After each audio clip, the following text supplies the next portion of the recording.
Hello student, आज आप लोग हिंदी फर्स्ट में पार्ट 20 पढ़ेंगे जिसका शीर्षक है शाश्वत संस्कृत। इसको पढ़ने से पहले हमारी भारतीय संस्कृत है क्या, इसके बारे में आप लोग जान लीजिए। भारतीय संस्कृत का पहला मूल सूत्र है धर्मानुकूल आचरण। संस्कृत धर्म की प्राणवायु से जीवन पाती है और सभ्यता की रीढ़ पर खड़ी होती है। आत्मा की ओर ले जाने वाले पवित्र सद्विचार भारतीय संस्कृत का दूसरा मूलाधार है। वर्णाश्रम व्यवस्था और जन्मांतर पर विश्वास भारतीय संस्कृत का तीसरा आधार है। वेद, पुराण, महाभारत आदि उपनिषद और दर्शन शास्त्रों पर विश्वास भारतीय संस्कृत का चौथा मूलाधार है। कर्म और दायित्व भारतीय संस्कृत का पांचवा मूलाधार है और विदेशी भी जिस दर्शन का लोहा मानते हैं वह भारतीय संस्कृत का प्राण है। वह बताती है कि तुम क्या हो, जबकि पाश्चात्य संस्कृत कहती है कि तुम्हारे पास क्या है। बच्चों, अब इसको देखिए।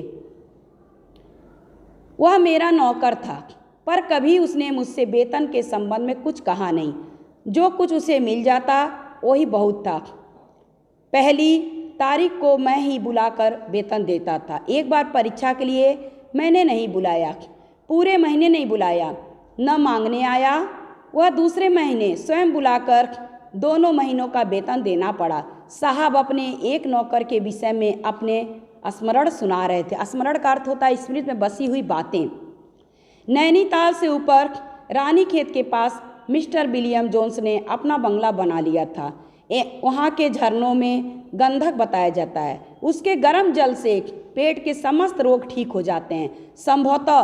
संभवतः का अर्थ होता शायद इसी लालच से वे वहाँ रहने लगे थे। अपनी काव्य क्षमता का होता कविता करने का सामर्थ्य, कविता का विशेष गुण से राष्ट्रीय चेतना को झकझोरने वाले मैथिली शरण गुप्त भी इसी उद्देश्य से लगभग एक महीने से वहाँ रुके हुए थे।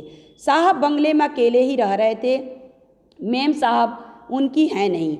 एक माली, एक खानसामा। खानसामा का अर्थ होता है रसोइया जो खाना बनाता है, और एक टामी कुत्ता। बस यही उनका परिवार है। यहाँ कोई और मिलने वाला न होने से गुप्त जी इन साहब के साथ अवसर मिलते ही जा बैठते थे।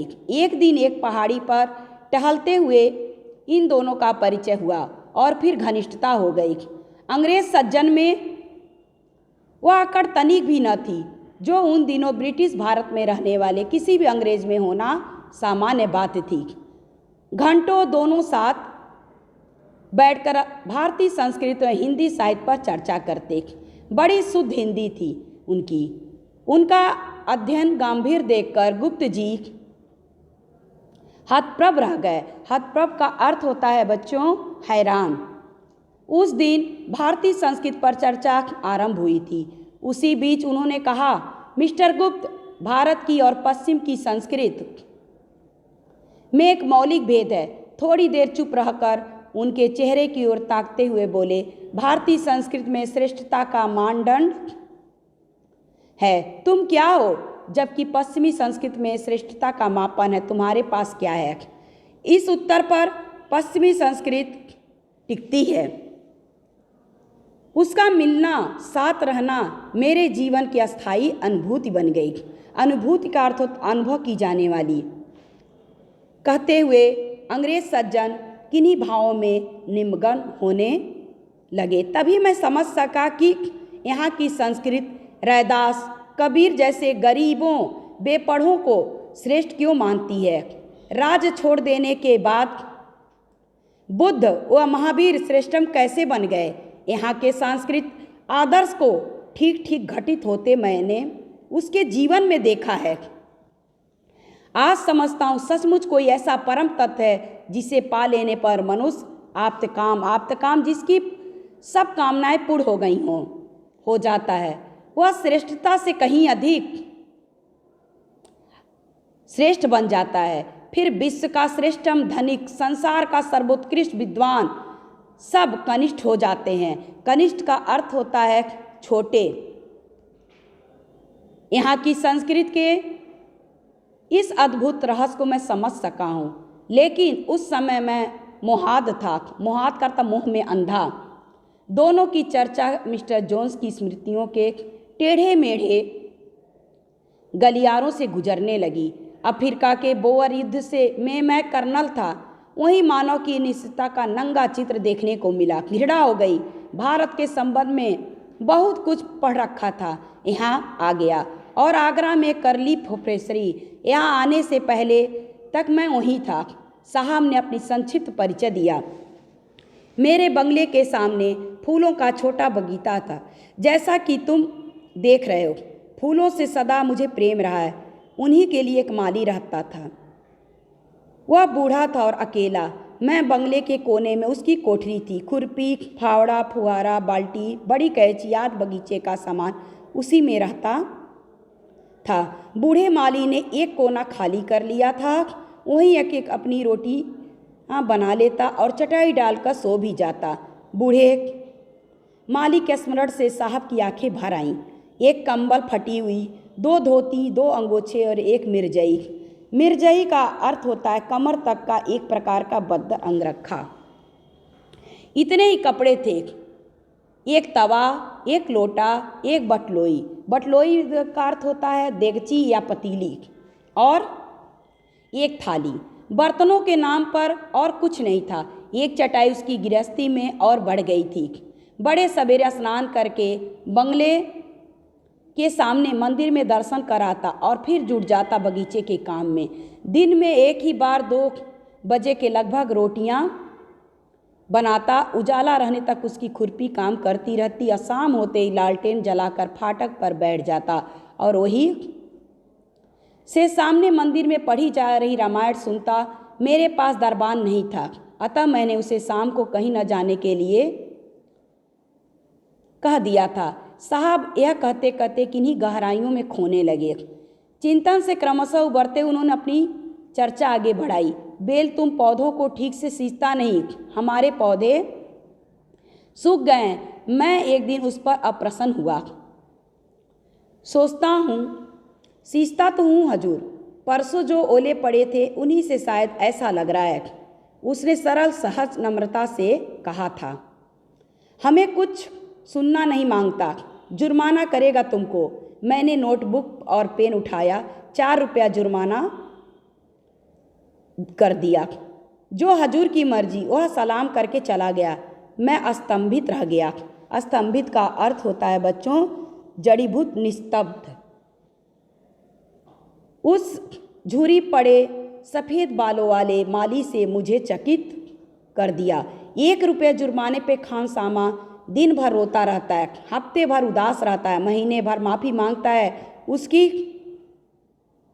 तनख्वाह 25 है, जबकि उस बूढ़े के सिर्फ 8। न रोया, न प्रार्थना की, न दुखी हुआ। 4 रुपये में क्या खाएगा? वह अपने सामने मंदिर में जो वह हर महीने पूजा करता है कैसे करेगा? ऐसा नौकर मैंने कभी नहीं देखा।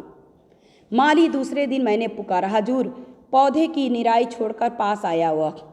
हम तुमको माफ़ करते हैं, अच्छा काम करने पे तुमको इनाम मिलेगा। मैंने उस पर दया करते हुए कहा, हजूर की मर्जी। चला गया वह सलाम करके। न खुश हुआ और न कृतज्ञता प्रकट की। कैसा मनहूस आदमी है। मुझे अपने आप पर गुस्सा आया। क्यों इसे क्षमा कर दिया? उस दिन मैंने उसे अच्छी तरह तंग करने का निश्चय किया। जब मनुष्य क्रोध करता है तो अंधा हो जाता है। उसकी सहज वृत्तियाँ अंधकार में पड़ जाती है। वह नीचता के गड्ढे में गिरता और गिरता चला जाता है। मैं नीचता पर उतर आया था। मिस्टर गुप्त जी, मिस्टर जोन्स ने मैथिली शरण गुप्त की ओर देखते अपने अतीत को कुरेदा। मैंने खानसामा से कहा, चुपके से बूढ़े का कंबल उठा ला। माघ की रात में एक दिन पहले ओले पड़ चुके थे। उस दिन भी बदली थी। बूढ़ा शाम को खूब चिल्लाएगा। कोई दूसरी बात मेरे मन में नहीं थी। 10 बजे रात को मैं चौंक कर उठा। खानसामा बुलाने आया था। उसने रिपोर्ट दी। माली न तो बड़बड़ाया न ही उसने गालियाँ दी। केवल इतना ही कहा, किसी बेचारे की ठंडी रात सुख से कटेगा। अच्छा हुआ। अब वह सूखी घास बगीचे में से ले आया और उसका ढेर बनाकर उसी पर पड़ा है। कंबल दे आओ, मेरा नाम मत लेना। मैंने दया तो अवश्य दिखाई पर पराजय स्वीकार नहीं की। इस जिद के मारे उस वर्ष गर्मियों की छुट्टी में नैनीताल नहीं गया। ज्येष्ठ की कड़ी दोपहरी में बगीचे की संगत छाया में बैठकर बूढ़े ने से ठीक निर्जला एकादशी को पूरे दिन घास छिलवाई मैंने। वह एक बार भी असमर्थता बताता, गिड़गिड़ाता, छुट्टी मांगता तो मैं प्रसन्न हो जाता, पर वह चुपचाप काम करता रहा। खानसामे ने शाम को बूढ़े से कहा, साहब पूरा जल्लाद है, व्रत के दिन भी तुमसे काम करा रहा था, मैं सुन रहा था। छी, मालिक की निंदा करते हो, काम नहीं लेंगे तो क्या मुंह देखने को रखा है? वैसे बड़े दयालु हैं। मैं अधिक सुन नहीं सका, बंगले में आकर आराम कुर्सी पर धम से बैठ गया। लेकिन अभी मेरा अहंकार हारा नहीं था। मैंने दूसरे दिन खानसामा को इधर उधर की समझा कर भेज दिया। मुझसे पूछ कर ही वह मालियों की पंचायत में गया था। पंचायत का चौधरी था वह। भरी पंचायत में जाकर खानसामा ने उसे गालियां दी और थप्पड़ लगाया। चोर कहकर खानसामा उसे पकड़कर मेरे पास ले आया। मेरे पूछने पर उसने कहा, मुझे कोई शिकायत नहीं है, हुक्म हो तो पंचायत का काम पूरा कराऊं। सुनो, मालियों में बड़ी उज्जैना थी, ये खानसामा की मरम्मत करना चाहते थे। बूढ़े ने उन्हें समझाकर शांत किया। बेचारे के पैसे खो गए हैं, मुझ पे संदेह न होता तो वह ऐसा क्यों करता। हानि से दुखी है, भूल हो गई। मैं सुनकर सन्न रह गया। सोचने लगा कि इससे मनुष्य को कितना नीच बना देता है। मैंने दूसरे माली रख लिया। बूढ़े को केवल निगरानी का काम में दे दिया और वेतन दुगुना कर दिया। कोई खुशी दिखाई नहीं दी उसके चेहरे पे। दूसरे दिन ज्यों का त्यों काम करने में जुटा हुआ था और नया माली जो उसका असिस्टेंट था बैठा हुआ चिल्लम पी रहा था।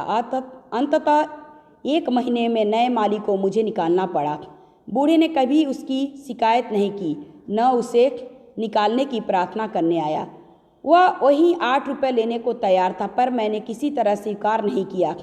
वह अब प्रत्येक पूर्णिमा को सत्यनारायण की कथा सुनने लगा था। मैं जानता था कि वेतन के बड़े रुपए प्रसाद और दक्षिणा में दे आता है। मुझसे पूछकर पूर्णिमा को सामने के मंदिर में कथा की व्यवस्था करके सुनने जाता था। लेकिन एक दिन उस दिन साहब का कंठ भर्रा गया। गुप्त जी उसकी भाव भंगिमा में आए परिवर्तन से चौंक गए।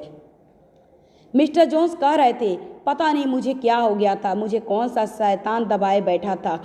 मैंने उसे आज्ञा नहीं दी। तुम्हारी रामनवमी, उसे 2 दिन से ज्वर आ रहा था। बगीचे का काम वो बराबर करता था।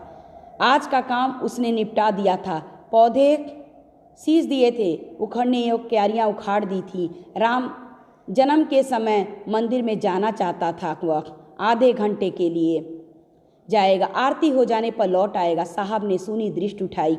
सवेरे बिल्ली ने दूध गिरा दिया था। चाय देर से मिलनी थी। सुबह का अखबार नहीं आया था। सीढ़ी से उतरते समय बूट फिसलने से पैर में मोच आ गई थी। झल्लाहट भी थी। कह दिया, फाटक से बाहर नहीं जा सकते, चुपचाप काम करो। साहब ने आंखें पोंछी। बंदूक का शब्द हुआ। मैं बंगले से बाहर आ गया। कहाँ फायर हुआ? पूछते ही मन में आ गया कि मंदिर में जन्म के समय धड़ाका किया गया है। माली अपने सामने फाटक के पास स्टूल पर उसका बैठना मुझे बुरा लगा। उत्तर न पाकर मैं झपटा। उसे ढकेल कर ठोकर लगाना चाहता था। हाथ लगाते ही मैं चौंक कर 2 कदम पीछे हट गया। धक्के से बूढ़ा लुढ़क गया था। वह माली कहाँ था? वह तो उसका शरीर भर था। मैं चीख पड़ा और मैं साहब जैसे कुछ खोजने लगा। सामने बैठे मैत्री शरण गुप्त को ऐसे ताका जैसे अपनी कोई खोई वस्तु उन्हीं के अंदर ढूंढ रहे हो। कुछ क्षण चुप रहकर ये कहने लगे, वह सुख दुख से ऊपर था। हानि लाभ उसे छू नहीं सकते थे, छूते भी कैसे? वह महानता के सर्वोच्च शिखर पे जो था, मान अपमान से तो वह सर्वथा परे था। दोष देखना तो जैसे उसे मालूम ही नहीं था। किसी की निंदा के नाम पर कह उठता। दूसरों के दोष देखने से व्यक्ति आत्मविमुख हो जाता है। आत्मविमुख होता स्वयं से परे होना। भारत में ही संभव है ऐसे व्यक्ति। सचमुच यहाँ की संस्कृति महानतम है। इस देश के पास इसी देश के विचार हैं जो मनुष्य को देवता बना देते हैं।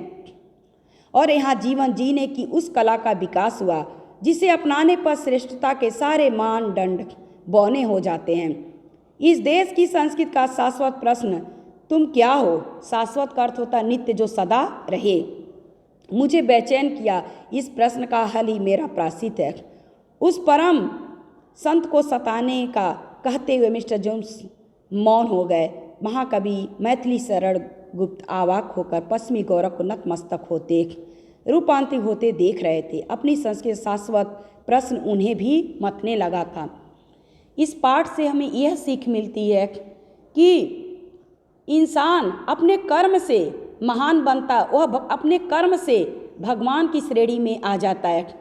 यह बूढ़े का जो कहानी मिस्टर जोन्स ने बताया मैथिली शरण गुप्त को, उसकी कहानी वही थी, क्योंकि वह इतना महान था, उस सुख दुख से सभी चीज़ से वह परे था, वह भगवान का परम भक्त था। थैंक यू बच्चों।